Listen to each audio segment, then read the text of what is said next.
우리는 지난 주일 마음의 슬픔이 가득했던 여인 한나의 기도에 대해서 묵상했습니다. 한나의 기도를 기억하실 것입니다. 한나는 통곡하면서 자신에게 아들을 주시면 하나님 앞에 평생 제사장으로 드리겠다 서원 기도를 드립니다. 기도 내용은 이렇습니다. 전능하신 여호와여, 만약 주께서 주의 종의 비참함을 구워보시어 저를 기억하시고 주의 종을 잊지 않고 제게 아들을 주신다면 제가 그 평생을 여호와께 바치고 결코 그 머리에 칼을 대지 않겠습니다. 오늘은 그 서원 기도로 인해서 얻었던 아들 사무엘의 기도를 묵상하려고 합니다. 사무엘이 누굽니까? 영적으로는 이스라엘이 가장 어둡고 혼란스러웠던 시대, 사사시대 말기에 태어나 새시대, 곧 왕정시대를 열어준 과도기의 선지자였습니다. 그는 사사였으며 제사장이었고 동시에 선지자인 1인 3역을 감당한 경건한 나시린이었습니다. 오늘 본문은 이 위대한 영적 지도자를 하나님께서 어떻게 부르시고 하나님의 사람으로 세워 가셨는지에 관한 말씀들을 기록하고 있습니다. 한나는 자신의 서원기도에 약속한 대로 아기가 젖을 떼자 곧 회막에 보내 제사장으로 자라나게 합니다. 사무엘이 회막에서 성장하던 시대는 영적으로는 암울하고 또 캄캄한 흑암이 가득한 시대였습니다. 1절 말씀을 다시 읽어보겠습니다. 시작. 소년 사무엘은 엘리 밑에서 여호와를 섬기고 있었습니다. 그 당시에는 여호와께서 직접 말씀하시는 일이 드물었고 이상도 많지 않았습니다. 아멘. 어린 사무엘이 회막에서 자라던 당시의 영적 상태를 말해주고 있습니다. 하나님께서 직접 말씀하시는 것도 드물었고 이상, 환상이나 하나님께서 계시로 보여주는 일들도 많지 않았다. 다시 말하면 하나님과의 관계가 단절된 상태. 일상적인 예배는 계속해서 드려지고 있지만 회막에서 제사는 반복적으로 드려지고 있지만 하나님은 이스라엘 백성들에게 친히 말씀하시지 않는 그런 시대였다라는 겁니다. 우리는 이런 의문을 갖습니다. 하나님께서 어떤 때는 말씀하시고 어떤 때는 말씀하지 않습니까? 기분이 좋으실 때는 말씀을 많이 하시다가 또 어떤 때는 말수가 적어지는 분이십니까? 아니면 하나님께서 말씀하셔야 되는 특별한 시기들을 정하고 계십니까? 하는 겁니다. 그러나 여러분, 우리가 알고 있는 대로 그럴 수는 없습니다. 하나님의 말씀이 드물었다는 말씀은 하나님께서 말씀하시지 않았다는 뜻이 아니라 하나님의 말씀을 들을 수 있는 사람들이 드물었다는 뜻입니다.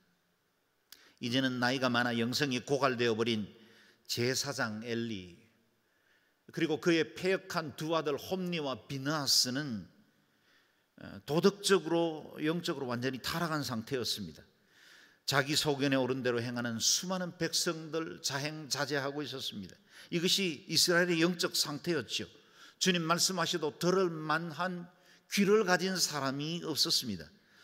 엘리가 눈이 어두웠다라고 오늘 본문은 말씀하시는데 이것은 단순히 노안으로 시력이 떨어졌다는 뜻도 있지만 영적 판단력과 지도력이 없어졌다는 것을 상징적으로 보여주고 있습니다.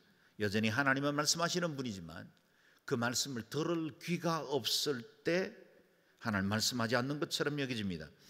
미국에서 목회할 때 LA 인근의 한 도시를 지나가다가 미국인 교회의 안내판에 적혀있는 인상적인 말 하나를 아직도 기억합니다. God is still speaking. 하나님은 지금도 말씀하고 계신다. 그렇습니다. 우리 하나님은 성경을 완성한 이후에는 침묵하고 계시는 분이 아니시라 지금도 당신의 백성들에게 말씀하시고 신앙 공동체의 주의 뜻을 드러내기를 원하시고 어느 누군가 귀를 열어 그분의 말씀을 듣기를 기다리고 계십니다. 여러분, 어떻게 생각하십니까? 오늘 우리가 살고 있는 이때는 말씀이 희귀한 시대입니까? 이상이 흔치 않는 시대입니까? 그러나 사실 그렇지 않은 것 같습니다. 오히려 말씀도 교회도 차고 넘치는 사회에 살고 있습니다. 기독교 서점마다 신앙 서적들이 책장을 가득 채우고 있고 유명한 목사님들의 설교는 인터넷으로, 방송으로, SNS로, 유튜브로 그야말로 말씀의 홍수시대에 살고 있다 해도 과언이 아닙니다. 그렇다면 오늘 우리의 본문은 우리에게는 적용되지 않는 그런 말씀입니까? 오늘 우리에게는 충분한 말씀들이 있기 때문에 우리 모두는 영적으로 부유한 삶을 누리고 있습니까? 그러나 우리 자신이 정직하게 돌아보면 그렇지 못한 우리의 영적 현주소를 시인하지 않을 수 없습니다. 마치 바다에서 조난당한 사람이 그 많은 물 위에 떠 있지만 목이 말라 죽어가는 것과 비슷합니다. 말씀의 홍수 속에 살지만 정작 말씀이 없다며 기갈에 드는 사람들이 곳곳에 너무나 큰 아우성으로 기다리고 있다는 것입니다. 살아계신 하나님은 여전히 말씀하시는데 혹 우리에게 들을 만한 귀가 없기 때문에 주님 말씀이 임하지 않는 것은 아닌가 돌아보아야 합니다. 그러므로 이스라엘의 영적 기갈 중에 임하셨던 하나님의 말씀, 그것이 어떻게 임했는지를 주목해 볼 필요가 있습니다. 2절 3절 말씀을 같이 읽어보겠습니다. 시작. 어느 날 밤 눈이 어두워져 잘 보지 못하는 엘리가 잠자리에 누워있고 하나님의 등불이 아직 꺼지지 않았고 사무엘은 하나님의 궤가 있는 여호와의 성전에 누워 있었습니다. 대제사장이었던 엘리는 자기 처소에 가서 누워 있고 사무엘은 하나님의 궤 가까이에서 잠자리에 들었다. 물론 이 잠자리의 위치가 영성의 정도, 상태를 말해주는 것은 아닙니다. 그러나 상징성은 결코 적지 않은 것 같습니다. 영적 분별력을 잃은 늙은 제사장은 자기 처소에 누워 자고 있고 하나님 앞에 나시린으로 평생이 드려졌던 어린 사무엘에게 그는 하나님께 예배하던 자리 그 지성소 가까운 곳에 누워 있습니다. 하나님이 누구에게 말씀하실지 이 두 사람이 누워 있는 위치가 말해주는 것 같습니다. 하나님은 누구에게나 말씀하시는 분이시지만 아무에게나 말씀하시는 분은 아닙니다. 마치 우리가 사용하고 있는 스마트폰 수신 감도가 통화의 질을 결정하는 것처럼 우리가 라디오에 주파수를 정확하게 맞출 때만 깨끗한 방송을 들을 수 있는 것처럼 깨어있는 사람, 하나님 앞에 귀 기울이는 사람들에게만 주의 음성이 주어집니다. 언제 사무엘에게 말씀이 임했습니까? 아직 여호와의 등불이 꺼지지 않았던 때라 그랬습니다. 곧 새날이 밝아오는 새벽녘이란 뜻이죠. 출애굽기 27장의 성막 규례를 보면 성막에는 순수한 감람유, 올리브유로 밝힌 등불을 저녁에서부터 아침까지 켜두라고 말씀하십니다. 아마도 사무엘이 이렇게 성막 가까이에서 잠을 자고 있는 걸 보면 그 등불을 지키는 직무를 맡았던 것 같습니다. 그 등불이 아직 꺼지지 않은 때였으니 막 새날이 밝아오기 전, 어둠은 가장 짙었지만 가장 여명에 가까이 와 있는 그 시기, 그래서 하나님은 새 시대를 열어가실 때 말씀하심으로 깨어있는 사람들을 통해서 새 시대를 열어가신다는 것입니다. 개인의 삶에도 우리가 주요한 교차로에 설 때, 인생의 터닝 포인트에 섰을 때, 어떤 방향을 결정해야만 하는 그런 때에 있을 때 주님은 부르시고 말씀하심으로 우리의 길을 이끌어 가십니다. 바로 그때 사무엘을 부르는 한 음성이 들려왔지요. 4절 5절 말씀을 읽어보겠습니다. 그때 여호와께서 사무엘을 부르셨습니다. 사무엘은 제가 여기 있습니다 라고 대답하고 곧 엘리에게 달려가 부르셨습니다. 그러니까 저 여기 있습니다 하고 말했습니다. 엘리야는 내가 부르지 않았다, 돌아가서 자거라 하고 말했습니다. 사무엘은 가서 누웠습니다. 바로 이날 새벽녘쯤에 사무엘은 꿈결 같은 자신을 부르는 소리를 들었습니다. 아마도 나이 많아 눈이 어두웠던 엘리는 밤에 화장실이라도 가려면, 목이 말랐다면 어린 사무엘을 시종처럼 불러서 도움을 받아야 했을 겁니다. 그때마다 사무엘의 이름이 불렸을 것이었기 때문에 사무엘은 자신을 부르는 이 음성이 곧 엘리 제사장의 부름이라고 착각한 것입니다. 하나님은 다시 사무엘을 부르십니다. 6절 말씀도 읽어보겠습니다. 다시 여호와께서 부르셨습니다. 사무엘아. 그러자 사무엘이 일어나 엘리에게 가서 말했습니다. 여기 있습니다. 저를 부르셨지요. 엘리가 대답했습니다. 내 아들아, 나는 부르지 않았다. 돌아가서 자거라. 사무엘도 처음에는 잠결에 잘못 들은 것이라고 생각했을 겁니다. 그러나 두 번째 똑같은 현상이 일어나면서 아마도 뭔가 새로운 일이 일어날 건가에 대한 궁금함이 시작되었을 겁니다. 그러나 그것이 하나님께서 직접 자신을 부르는 음성이라고는 아직 상상하지도 못하고 있었습니다. 사무엘이 이같이 깨닫지 못하는데도 이유는 있었죠. 7절 말씀이 설명하고 있습니다. 읽어볼까요? 그때까지 사무엘은 여호와를 잘 알지 못했고 여호와의 말씀도 아직 그에게 나타난 적이 없었습니다. 아멘. 사무엘은 젖대면서 성막에서 자랐고 제사일을 도우면서 늘 회막 가까이에서 살았습니다. 이 말씀을 들었을 때가 아마도 12살 정도 되었을 때니 성막에 온 지도 이미 10년 가까운 시간입니다. 사무엘이 여호와를 잘 알지 못했다는 말은 맞지 않는 것 같습니다. 잘 알지 못한 것이 아니라 무지했다기보다는 하나님과 이런 개인적인 관계를 가져본 적이 없다는 뜻이겠지요.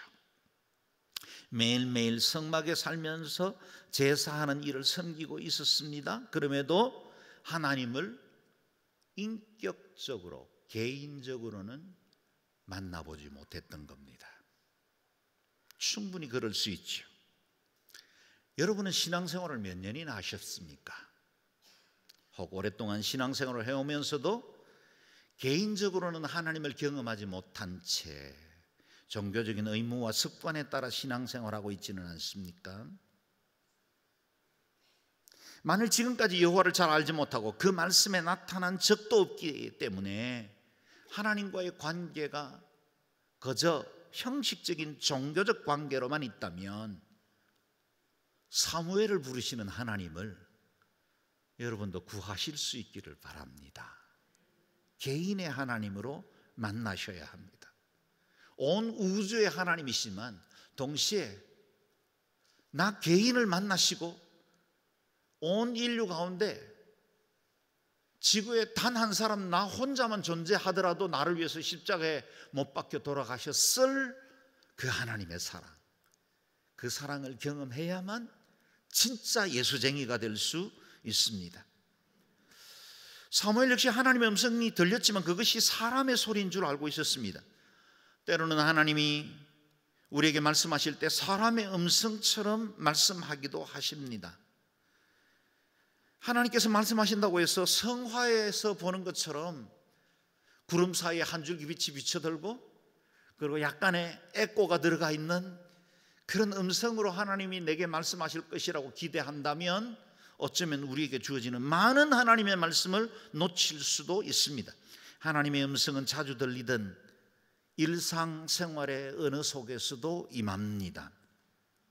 환경을 통해서도 말씀하시고 매일 아침 펴는 큐티책을 통해서도 말씀하십니다. 내 곁에 있는 믿음의 식구들을 통해서 하나님은 그 뜻을 보이기도 하시고 때로는 내 속에 세미한 양심의 소리를 통해서도 말씀하기도 하십니다. 기억하십시오. 하나님은 지금도 말씀하십니다. God is still speaking. 혹시 여러분 중에도 요즘 어떤 사인, 혹시 하나님의 음성은 아닐까, 하나님이 어떤 사인을 주신 건 아닐까라고 여기면서 궁금해하는 분들도 있을지 모르겠습니다. 뭔가 하나님의 터치가 있는 것 같은데 아직 가닥이 잡히지 않고 하나님의 뜻이 뚜렷이 보이지 않고 있다면, 어떤 신호가 잡히기는 하는데 수신감도가 약해서 정확하게 그 음성을 분별하지 못하고 있다면 기억하십시오. 하나님은 말씀하실 때 우리가 못 알아듣는다고 해서 포기해버리시지는 않습니다.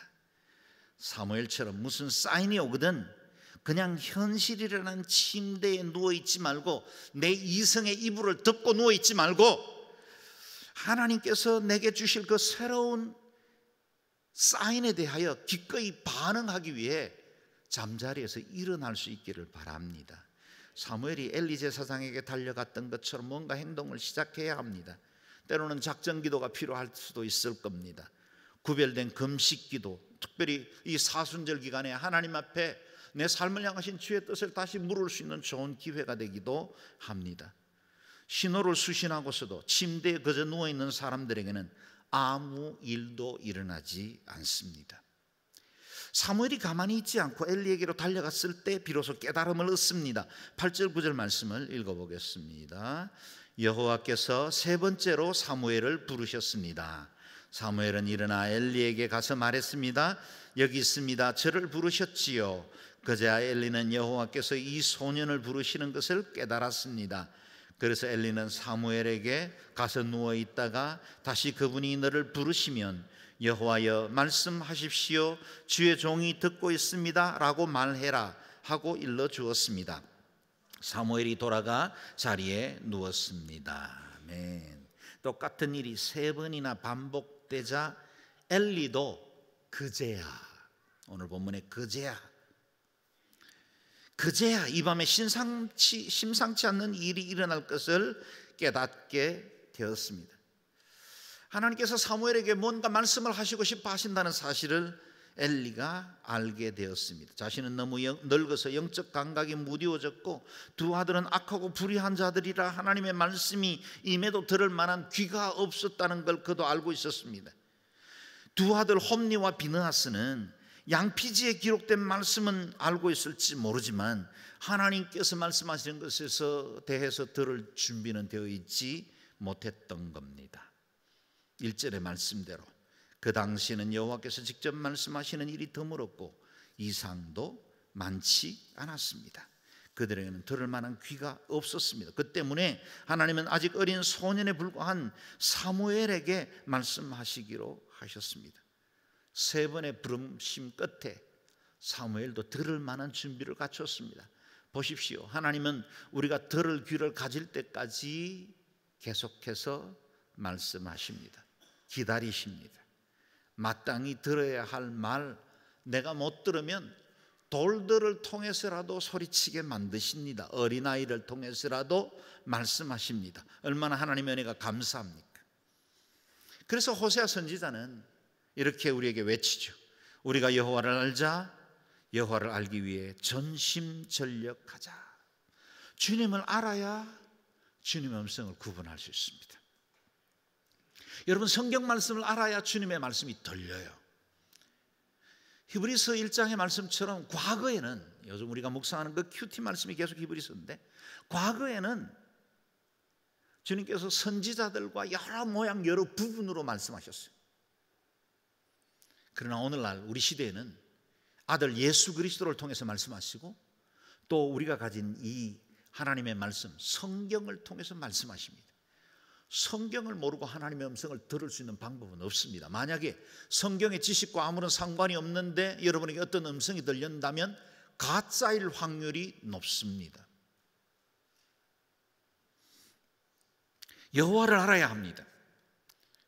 말씀 공부를 통해서 영적 성장에 힘써야 합니다. 그래야 하나님의 음성을 제대로 분별할 수 있고 들을 수가 있습니다.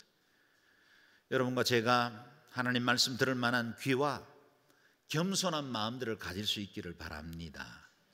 말씀을 들을 때 우리가 가져야 할 자세가 10절에 나오죠. 함께 읽어보겠습니다. 여호와께서 나타나셔서 그곳에 서서 조금 전처럼 부르셨습니다.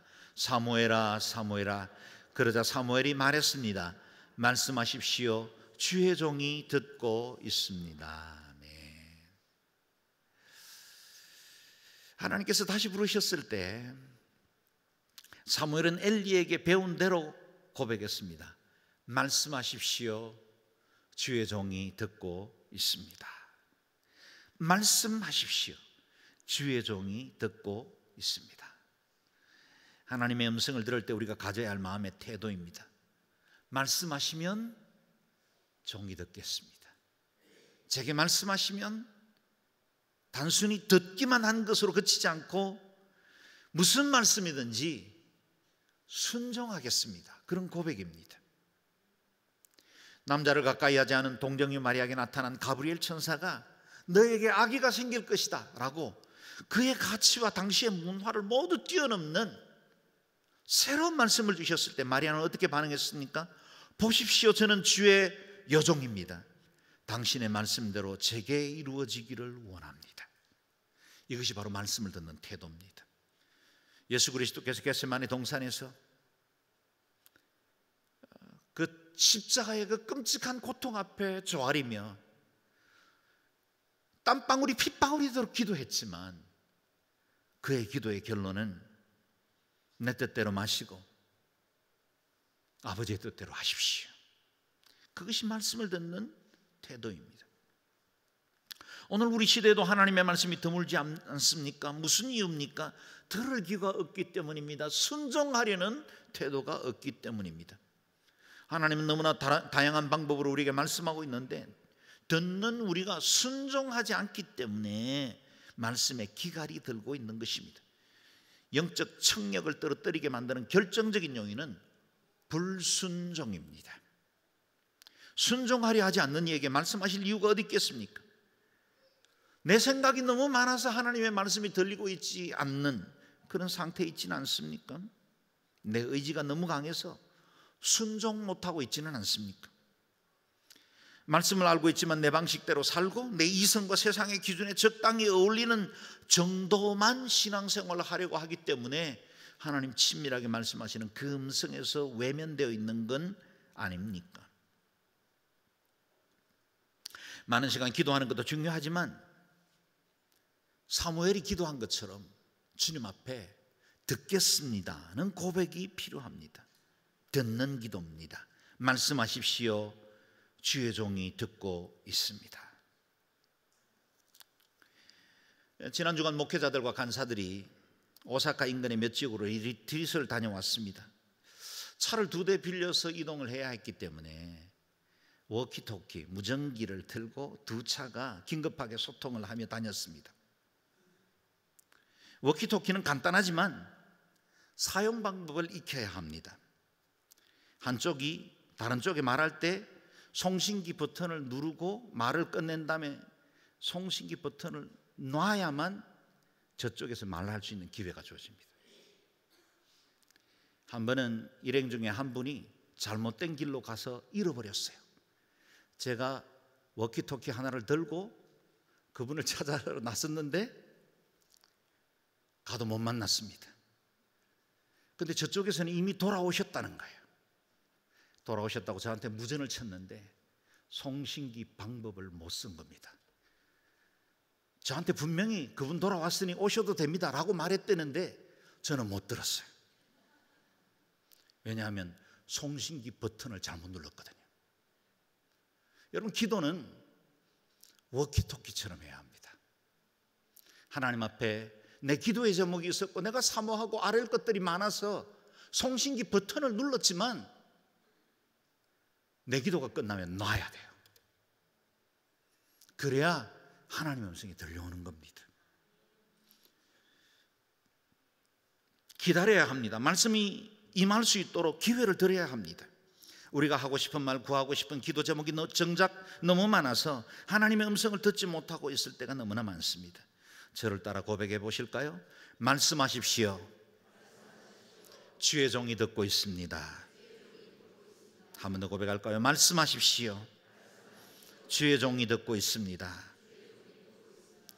잠시 우리 내면의 소리를 또 끄고 정보의 홍수 속에 들려오는 수많은 소리들에서 몸을 돌이켜 하나님의 소리에 귀를 기울여야 합니다. 스마트폰을 열면, 인터넷을 열면 수많은 검색해야 할 정보들이 많이 있지만 그 정보를 잠시 접어두어야 하나님 우리에게 말씀하시는 그 소식이 들려옵니다. 검색을 멈춰야 사색이 시작됩니다. 하나님은 아직 어린 소년이었던 사무엘에게 엘리 집안의 심판에 대해서 말씀하십니다. 이제 겨우 어린 소년에 불과했던 사무엘에게 심판에 대해서 말씀하셔야 했을 하나님의 심정을 한번 느껴보십시오. 마땅히 들어야 할 사람들이 따로 있는데 종교 지도자들도 있고 제사하는 수많은 예전이 있었는데 율법에 따라 준행하고 있는 수많은 영적 지도자들이 있었지만 하나님 말씀에 귀 기울이지 않기 때문에 어린 소년에게 말씀하셔야만 했던 하나님의 안타까움이 느껴져야 우리가 주님 앞에 조아릴 수 있습니다. 오늘날 이렇게 많은 교회와 목회자들이 있지만 말씀이 희귀하고 이상이 드문 시대가 되었습니다. 사무엘상 2장에서 무명의 선지자를 통해서 엘리 집에 대해서 심판을 경고하셨지만 귀 기울여 듣지 않으니 하나님은 아이의 입을 통해서라도 말씀을 전하게 하시는 것입니다. 11절에서 14절 말씀 같이 읽겠습니다. 시작. 그러자 여호와께서 사무엘에게 말씀하셨습니다. 보아라, 내가 이스라엘에 어떤 일을 행할 것이다. 그것을 듣는 사람마다 두려워서 귀가 울릴 것이다. 그때 내가 엘리의 집안에 대해 말한 모든 것을 처음부터 끝까지 다 이룰 것이다. 내가 엘리의 집안을 영원히 심판하겠다고 말한 것은 엘리가 자기 아들들이 스스로 벌을 청하는 것을 알면서도 그것을 막지 않았기 때문이다. 그러므로 내가 엘리의 집안을 두고 제물이나 예물로 결코 깨끗해질 수 없다라고 맹세했던 것이다. 심판에 대한 반복적인 경고가 어찌 엘리 집안에 관한 말씀으로만 주어지겠습니까? 이 땅에 대한 심판의 경고가 성경 곳곳에 얼마나 많이 기록되어 있습니까? 강단을 통해서 얼마나 자주 선포되고 있습니까?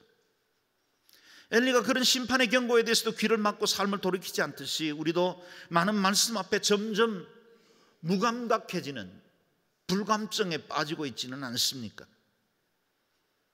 어느 날인가는 제물로나 예물도 결코 죄를 깨끗하지 못하게 할 때가 다가옵니다.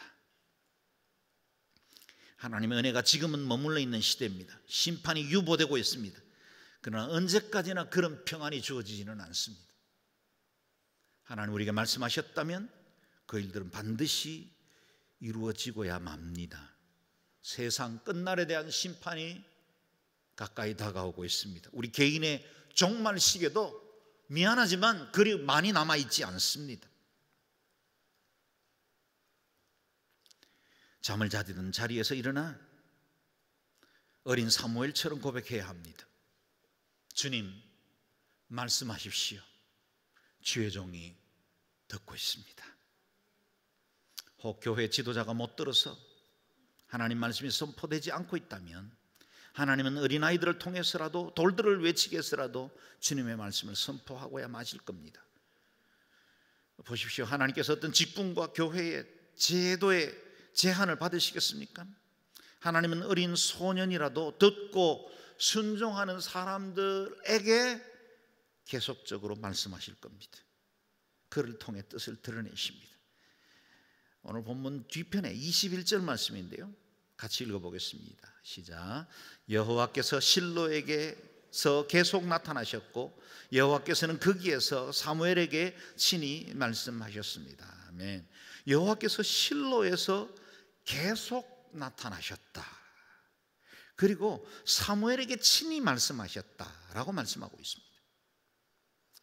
어린 사무엘이 하나님의 말씀을 듣고 순종하니 하나님께서 계속해서 말씀하기 시작하셨다는 거예요.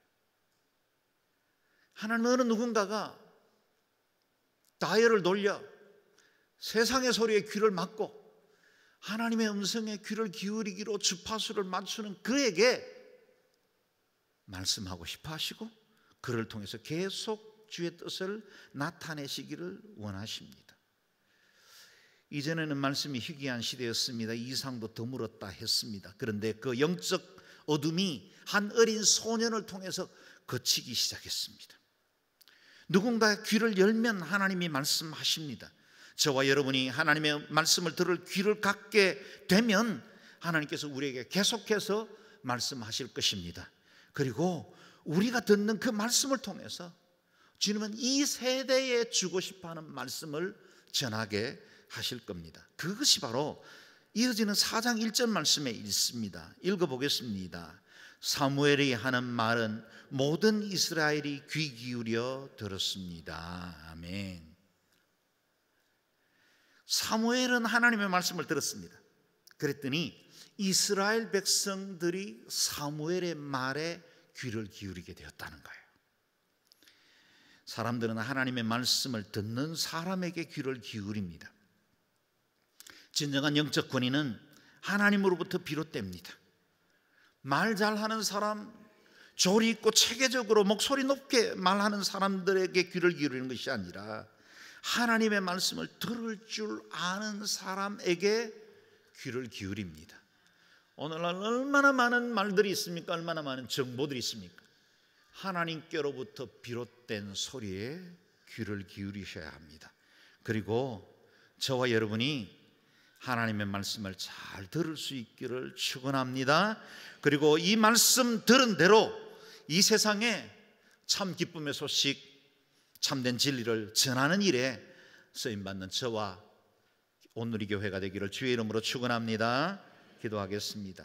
기도할 때 이 시간에 같이 통성으로 기도하겠습니다. 오늘 고백한 그대로 주님 말씀하십시오. 주의 종이 듣고 있습니다 라고 고백함 같이 하나님, 저도 주의 말씀을 들을 수 있게 도와주십시오. 저도 깨어있는 하나님의 사람 되게 하셔서 이 시대에 하나님의 말씀에 귀 기울일 줄 아는 주의 사람이 되게 도와주시고 우리 교회가 깨어 경성하는 교회가 되게 도와주십시오. 함께 통성으로 기도하겠습니다.